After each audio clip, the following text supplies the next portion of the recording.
Good afternoon, J300 students. That's the time that if we were in class, you would say good afternoon, like we got into the great habit of. But coronavirus has ruined all of that for us, obviously. So today we meet online, and that's the way we'll round out the rest of the semester. We're going to do the best that we can and make sure that you guys learn a ton and make sure that it's still challenging for you and that you walk away from this semester with something that you can put in your portfolio and say, I did some great work through all of this. So today, the biggest task that we have in front of us is just to kind of reset for the semester. So I'm going to take you through two things. I'm going to take you through a quick slideshow here that just kind of bluntly shows you the stuff that is changed, the stuff that's canceled, and the stuff that is remaining as is. And then the second thing I'll do is I'll take you on a quick tour through Blackboard because I just want to show you a couple things that I've posted up there that are much different from what we had up there. So let's dive in. This slideshow is also posted up on Blackboard if you just want to go through the slides as well. The first thing we got to talk about is the projects in this class. Those are some altered, some deleted, and some as they were. So the first one is your InDesign project number 1. You have already submitted that. I've graded it. It's on Blackboard, so nothing changes there. It's just all finished, so you should know that. Secondly, your resume assignment, you'll see that we're making 3 changes to this. First of all, we're going to allow you to use any software that you'd like. You can continue using InDesign if you'd like to. You can use Canva, which is an online design tool, or you can go ahead and use even something as basic as Microsoft Word. We're trying to meet you where you are in terms of where your technology situation is. I'll talk a little bit more about that in a second here, but you can use any software now to design this resume project. Your due date for this now is April 2nd, and it's at 4 p.m. on April 2nd. And we've even posted for you an alternative assignment, which is a writing assignment. This would meet you even if you were in a place where you had no technology, where you're without Microsoft Word or anything like that, and just an internet connection. If that's you, then we know that you can get this writing assignment done and submit it to Blackboard. So we're trying to meet you wherever you are. So I'll talk about that writing assignment in a little bit here. The other thing that we were intending to do this semester was a color assignment. That color assignment is just plain canceled. We would need to have InDesign in each one of your hands, and we know that's not a reality. So we're canceling that assignment. We're also canceling InDesign assignment number 4, which is your photo layout assignment. So you don't need to worry about that one anymore either.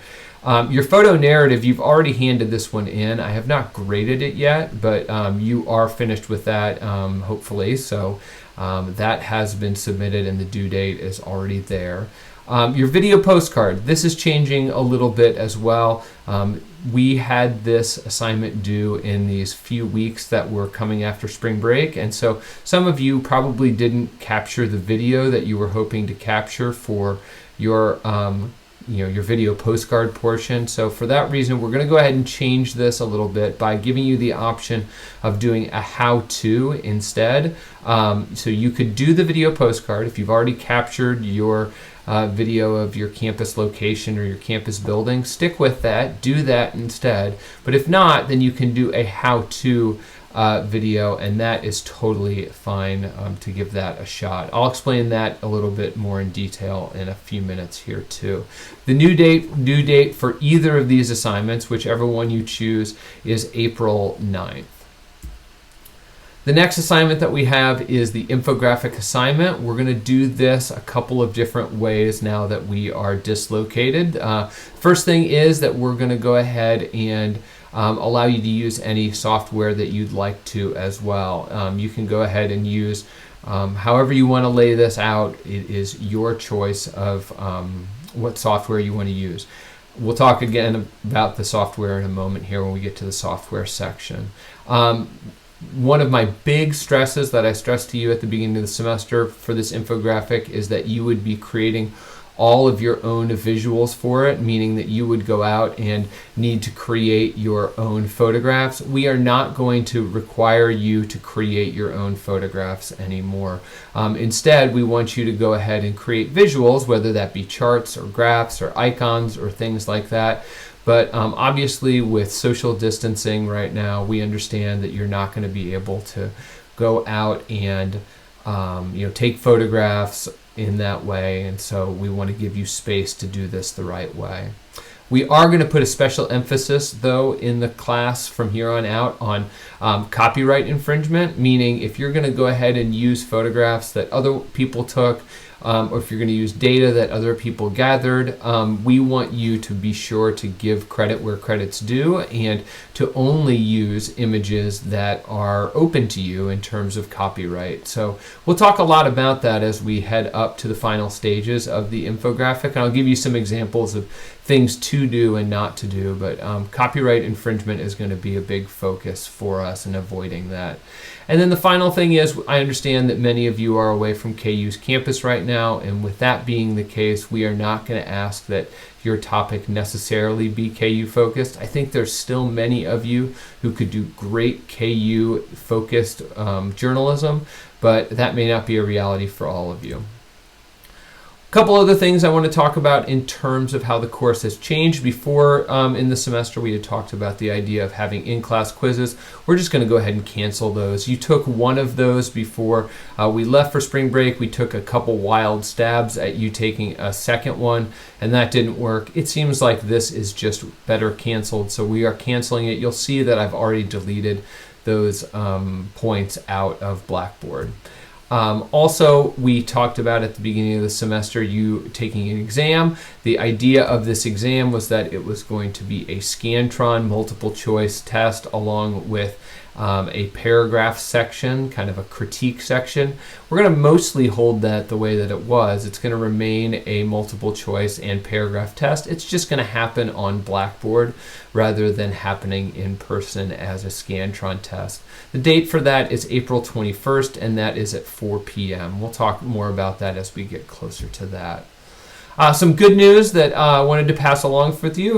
We haven't been getting very much of that in our news cycle recently, but the generosity that Adobe has shown has been really great, and one of the things that they have done, as you'll see on this slide here, is they have extended to KU and other universities the ability to have students download software from away from campus. So for some of you, one of the obstacles to learning InDesign was the idea that you didn't want to pay for it, which I totally and completely understand. But Adobe is opening that window for you right now and allowing you to download that software. Of course, you're going to need to make sure that your personal device has all the specs that's necessary to run the software, but if it does, there you go. That link right there and the login instructions that you'll find at that link will allow you to download that software. So I would encourage you today to go start downloading InDesign. It can be a large file to download depending on your download speed. So go check it out, see if you can get that application on your computer. I will say this, and this is one of the reasons that I'm calling this good news, is that we're going to be probably scrambling for things to keep us busy over the next few weeks here. And leaving this kind of horrible moment that we're in of being cloistered in our houses, instead of walking away from it with nothing to show for it, it would be great if you could be an expert on InDesign in this way. It would be one of those skills that would really show you off in the future. So I would really encourage you, if you were kind of tiptoeing around InDesign and maybe not getting the access that you needed, this is a really good time and a good way for you to learn InDesign and other Adobe applications, whether they be Illustrator, Photoshop, Premiere. Go check them out, creativecloud.adobe.com, and when you do that, you'll be able to download a lot of the stuff that you need. The reading in this class will remain the same. One little tweak here is while Design is Storytelling is not available as an online text, So you need to go ahead and either get a hold of your copy of that book. You'll see that it's a couple weeks before we're actually going to finish up our reading from that book. Or you're going to need to go ahead and order a new copy of it for $10 from Amazon. They still have plenty of them in stock, and I looked at that right before I jumped on this lecture here. The other thing that you should know about your texts and how to handle them is that we did find a PDF copy of the Non-Designer's Design book, and we went ahead and posted that up to Blackboard. So go ahead and check that out if that's helpful to you and helpful for you to catch up on your reading or stay up to date with your reading. The websites, this is an important note here. I had this really, really pretty website that I posted up for you, and that's the URL for it. But the unfortunate thing is that all of the stuff that is up there is out of date right now, and I've spent all of my time since this happened in updating the Blackboard site, and in the meantime I got locked out of my KU site, the one that you're looking at here. So please ignore that site from now on. All of the due dates, all of the schedules, all of the syllabi, that's all very, very out of date on that site now, and instead you should be able to find all the resources that you need on Blackboard. So go find them there, please. The schedule for this class has changed. You will find a new link when you log into Blackboard. Over on the side there, it will say course schedule, and will take you to a new Google Drive document, and we'll talk a little bit more about how Blackboard looks in a second here as well. The points in this class, I think it's important for you to see where I am with grading and where we are with different assignments. I think we can go ahead and look at it in terms of two different things here. One of them is that a lot of stuff is still not graded. Your in-class infographic, your infographic concept sheets, and your photo narratives, all of those things have been put on the back burner as I've been trying to get this new version of the course set up for you. So be patient with me. I'll go ahead and get those to you very soon, and you'll see those in your Blackboard grades. We are, as I mentioned before, ditching three things over on the right-hand side. We're ditching your in-class quizzes, which I already spoke to you about, and then also your InDesign assignments 3 and 4. That kind of rounds out most of what we're changing about the course. In a second here, I'm going to take you through Blackboard, but I just want to encourage you, if you have questions about this, if none of this is making sense, please go ahead and email me, ericthomas@ku.edu, and I'll make sure to get back to you about how things are working and how things maybe are not working. So I'll talk to you there about that. Now let's go ahead and take a look at what Blackboard looks like now that we've made some revisions there. All right, welcome to what Blackboard looks like here. Just wanted to take you on a quick tour of some of the stuff that I have migrated over to Blackboard here. So over on the left-hand side here, this toolbar has some new resources for you. Probably the most important one, and put it up top with all these asterisks on it, is your week-by-week run-through.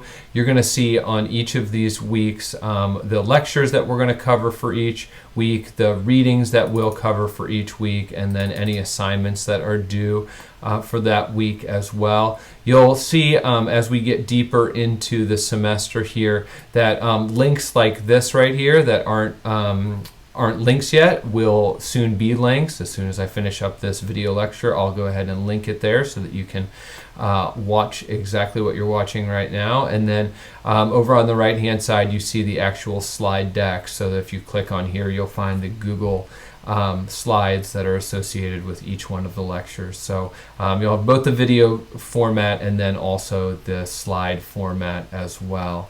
I've posted a new version of your syllabus up here. I think the most important thing to say about the syllabus at this point is that I went through and added red strike-throughs for different portions of the syllabus that no longer make any sense. For instance, the idea of online quizzes or the idea of in-class assignments and stuff like that. A lot of that stuff no longer is the case. So you might scan through this syllabus and take a look at the things that no longer apply or the things that are obsolete. They're all in red, and they should be pretty straightforward. I think I hit a lot of them in the earlier portion of this video where I talked about ways that the course has changed. Over on the left-hand side here, also, you will find a link to our course schedule. It will look very similar to what it looked like before. The only difference is that it has now been updated with our 2-week-long spring break, and also the idea that we are jumping into class here, and what's going on and how things have changed. So that's what you'll find on the course schedule. The slide decks from the lectures, if you click here, you'll find 3 different folders.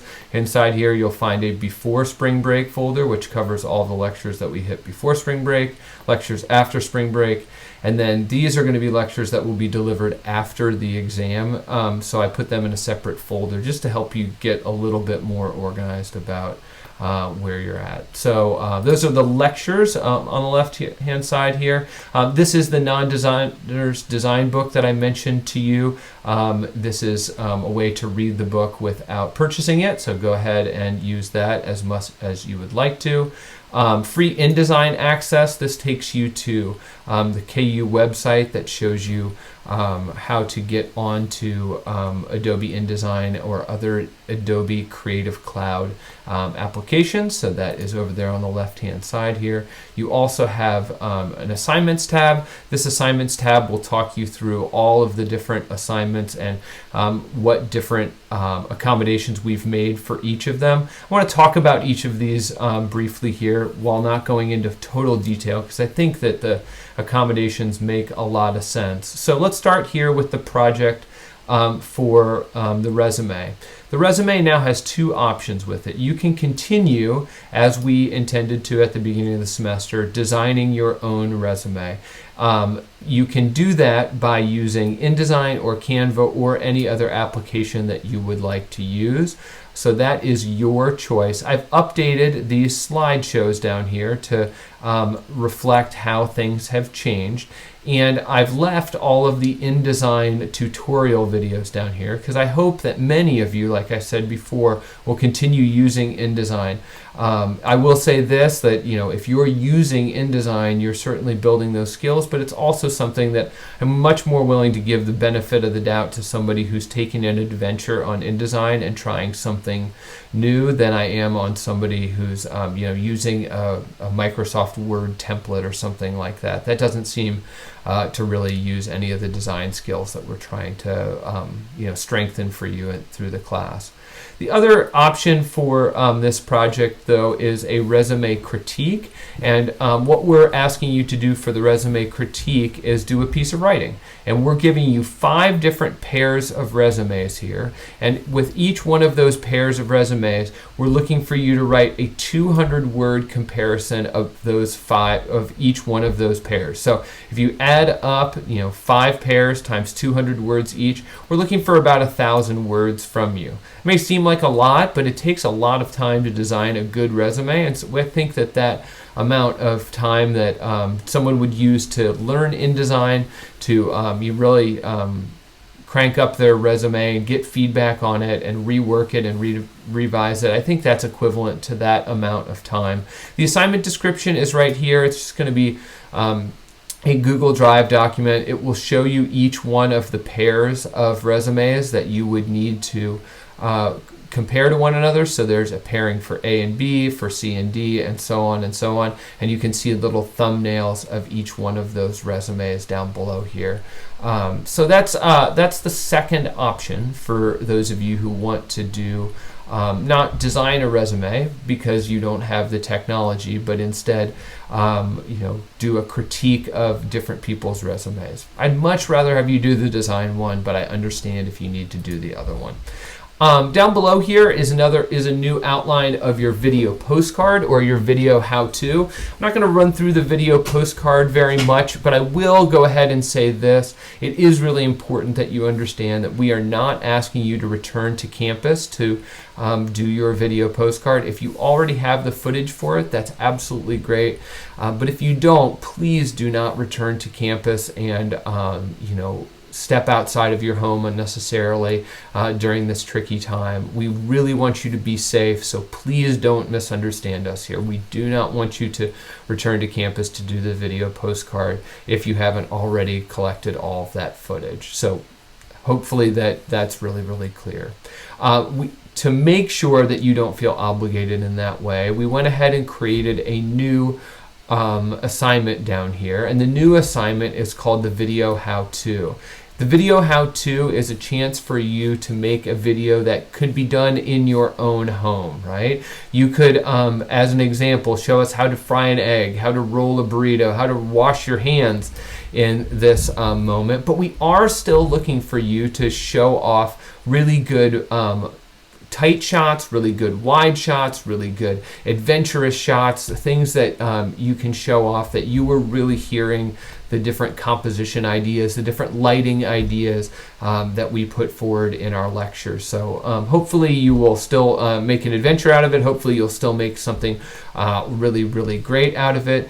I created a brand new slideshow for this assignment that explains everything that we're expecting from it. So the how-to assignment has its own slideshow that I hope that you'll go through. It has different examples of what a how-to video would look like. It has different goals that are with it as well, and I'll go through some of this in a separate video for those of you who are interested in a how-to video. I don't want to take everyone through it because some of you will have already done your other video with the video postcard. So we'll just leave that one there because it doesn't apply to necessarily everyone. So know that I'll return to that in a minute here.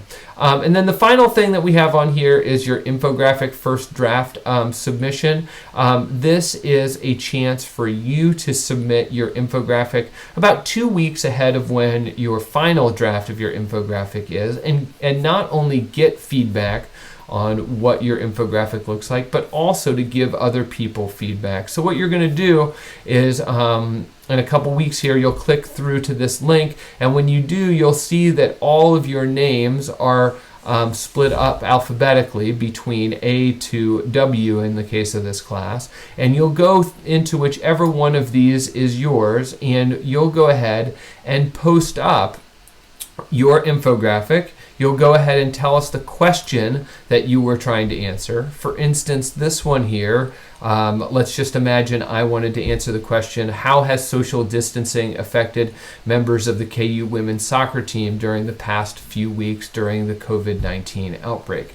That's something that I could very easily answer, and it's something that would be really interesting, hopefully, to my audience. And then I would go ahead and post up a PDF of that infographic up here so that other people in my little discussion group, people between A and B in the alphabet, that they could go ahead and give me some feedback. So in a few weeks, you'll go ahead and post up your first draft of your infographic as a PDF. Everybody will give you a whole bunch of feedback on that PDF, and then you'll be able to use that feedback to go ahead and revise what you are going to hand in as your final project in the class. So it's a good way to get feedback in a time when we can't be all together. So that's the assignments tab, right? That's all of the things that are going on with the assignments.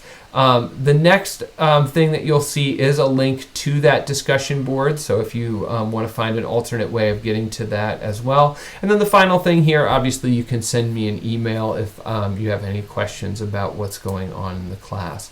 I'm going to pause here, and in a moment I'm going to return by walking you through the how-to video portion. If you are going to do the video postcard and not the video how-to, you can split out of the rest of this video. The rest of the video is going to be about the video how-to assignment. So if that's the case, we will see you later. If you need to hear more about the video how-to assignment, I'll talk to you in a second.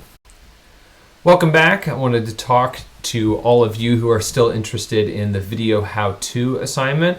This would be, again, the alternative to the video postcard assignment that we were intending to do on the KU campus.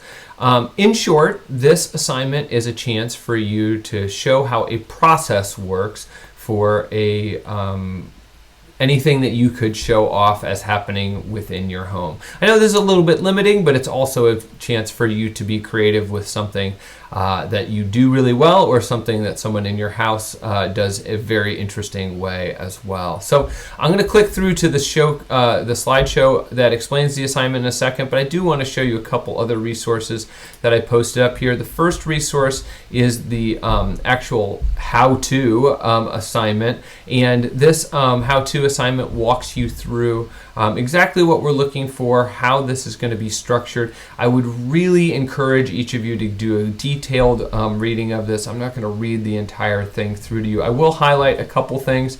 The first thing is, I do want to stress the idea that we don't want you to unnecessarily leave your house and do something outside or socially that would potentially spread the COVID-19 virus even further. So please be careful about that. The second thing that I wanted to stress is that this is a very common mistake that people make, is that they post their video up to YouTube, but they forget to make it publicly available. They post it up to Vimeo and forget to make that link publicly available, and then we go to do the grading and we can't watch it. So please make sure that you, at the end of the process, do make it a publicly available video. The goals of this assignment are really the same as the video postcard. We're trying to make sure that students have some video skills as they move forward in the journalism school. So those goals are going to remain about the same. The structure of the video is also going to remain the same. We're looking for a 35-second video. We're looking for 5-second shots. And then at the beginning, we're looking for a title slide that holds a certain amount of information. And then at the end, we're looking for a credit slide that's going to hold a certain amount of information as well. Very easy. I don't think that it should take you a long time to make this happen, except to say that to do it well and to get good images and to get good shots, you're going to need to be creative with how you shoot this, right? So previously we had told you that this cannot be staged, right? That we wanted you to make sure that everything was exactly as it was. But now we're telling you that it can be staged, right? We can choreograph what we're doing. You don't need to just happen upon someone who's making a pan of brownies or making Rice Krispie treats, or can you tell I'm hungry, or doing something else, right? In your room, in your home, you can go ahead and do this on your own. You can even, you could even choreograph it and say, hey, I'm doing this project, can you help me out by doing the laundry, vacuuming the floor, whatever the thing is that you want to show off, right? So it's fine for you to choreograph and stage these things. That is as well within the bounds of the assignment. I think it's really important that you realize that you're going to probably need to tell people in some situations, hey, I need you to hold this object in this way. I need you to hold it in this light to make a really interesting shot. Let's do it over here by the window where the lighting is better. Can you do that thing again so that I have a better shot of it? I kind of got some herky-jerky movements that time. I think it is fine for you to do that for this assignment. So please embrace that, although it is something new to the assignment here, right? And then I also want you to know that we are using the same rubric for this assignment. That rubric is linked here, the slideshow is linked here, or you can find that rubric here, right? So the rubric for the video is right here, and if you click through to it, it will show you exactly what we're looking for, and we're looking for the same thing that we were looking for with the video postcard. So much so that I haven't even retitled the rubric. I'm not going to go through the process of doing that. We're still looking for the same thing.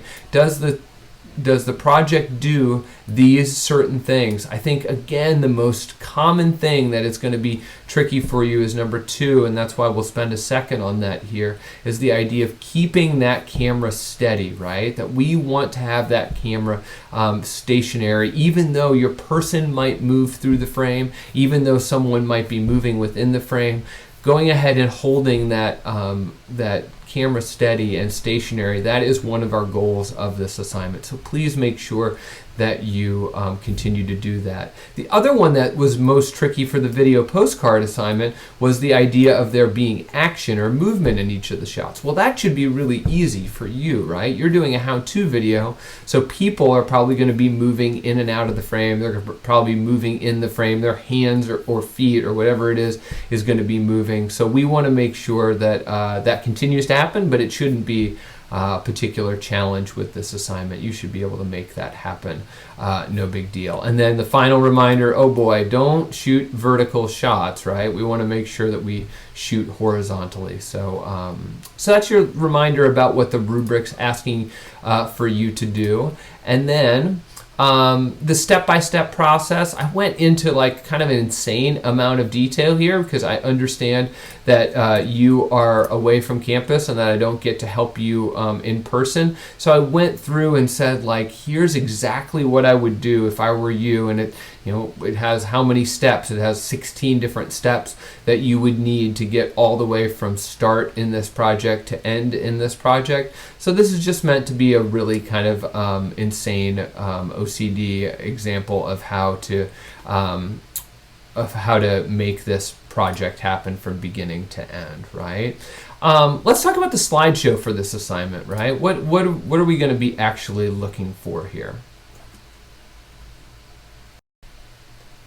So here I've adapted what was the video postcard slideshow to be the video how-to slideshow. I wanted to talk you through this, although much of it is, like I said, the same. So the goal of the assignment is slightly different here, right? Now instead of showing a place, we're going to show a process. So this is going to be one that kind of takes us from beginning to middle to end in a way that we were trying to do with the photo narrative.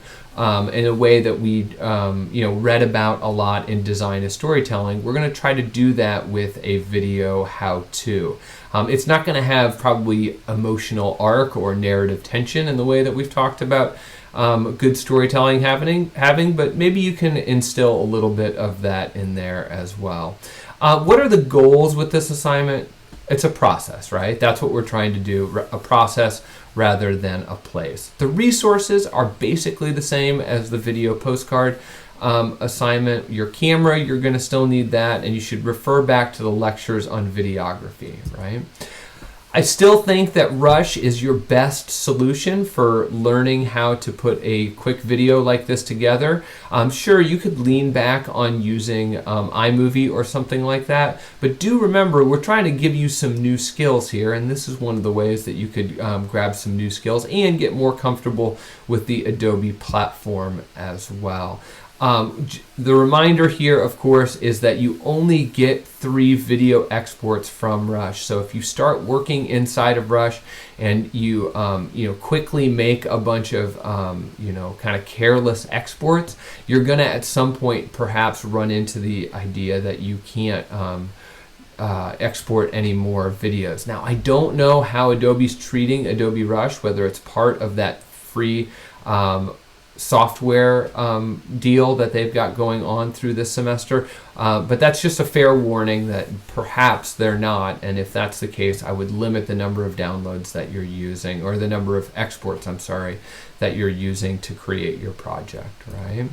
Make sure to keep that camera steady like we talked about with the video postcard. Make sure to compose with variety. We want wide, medium, and tight. Make sure to record longer than 5 seconds. I just made one of these videos today. I had my son doing some laundry, and so I went ahead and made a video how-to of him. And a lot of the clips were like 14, 15, 16 seconds long. I know I'm going to be able to find some more interesting kind of micro moments within there and edit down to them. So try to do that. Try to shoot longer than those 5-second clips, right?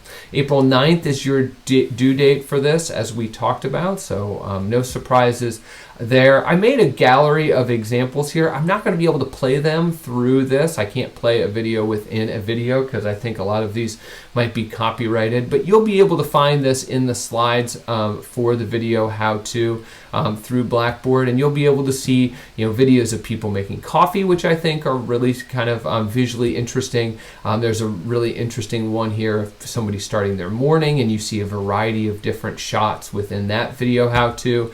There's also one of laundry day in there as well, so you'll be able to see a couple different examples of these video how-tos. None of these were created by KU students, and so what you'll notice is that there's no credit slide at the end and that there's no intro slide at the beginning. Be sure that your projects include them, and once you've created them, then I'll be able to show you what they'll actually look like. I'm also going to go ahead and put together the one of my son doing laundry, and I'll send that out to the entire class so you can see what a video how-to would look like when it's totally done to the specifications of the class, right?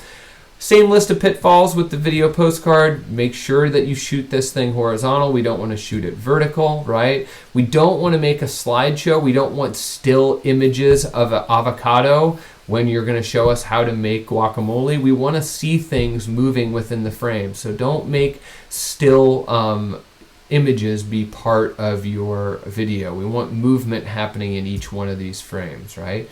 We're not going to use slow motion, just the same as the video postcard. We're not going to add any kind of music, right? We're not going to use panning to follow the action around as well. Make sure to clean your lens, right? You want to have nice, crisp video as best you can, right? And the last thing that I want to highlight here, and I'm going to go ahead and say this a couple times, a couple different ways, because I think it's important. When you see how-to videos online, you're going to be really, really used to hearing, a narrator talking you through, and then you chop this thing, and then you do this thing, and then you do this thing, and I really like to do it this particular way. We are looking for this video to be without narration. So no narration from you. You shouldn't be asking someone to be your narrator. You shouldn't be saying, hey, while you make guacamole, can you go ahead and tell me how you make guacamole? Instead, we want to hear ambient natural sound. Again, I'll give you an example of this through the example that I created with my son, and I'll post that up on Blackboard so you can see it there. That's the video how-to assignment. I think it's a really good chance for you to try out these video skills without having to be on KU's campus, which obviously isn't an option for us today. That's it. That's all I've got for you today for this lecture. I've got some other things that'll start moving us actually into curriculum with typography. So a couple different lectures will be posted for you for this week, so you'll be able to take advantage of those. But that's it for this one. I hope everything's great in your world, and please let me know if you need anything. We're here for you. Take care.